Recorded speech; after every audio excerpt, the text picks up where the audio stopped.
Menteri BUMN Erick Thohir menyatakan Injourney tetap sehat, meskipun ada beberapa perusahaan BUMN anggota Injourney yang terlilit hutang hingga triliunan.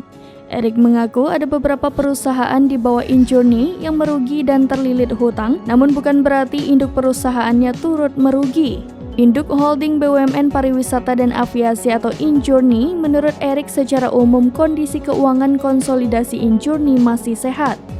Injourney sendiri adalah holding BUMN dengan anggota meliputi PT Angkasa Pura I, PT Angkasa Pura II, PT Hotel Indonesia Nature, PT Pengembangan Pariwisata Indonesia, PT Taman Wisata Candi Borobudur, Prambanan dan Ratu Boko, dan PT Sarinah. Erick mengetahui beberapa tahun ke belakang untuk anggota holding BUMN pengelola bandara tercatat merugi.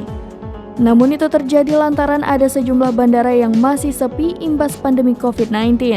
Sebelumnya muncul polemik setelah anggota holding PT Pengembangan Pariwisata Indonesia atau Indonesia Tourism Development Corporation mengalami kerugian hingga ratusan miliar rupiah dari ajang balapan dan pengelolaan sirkuit Mandalika.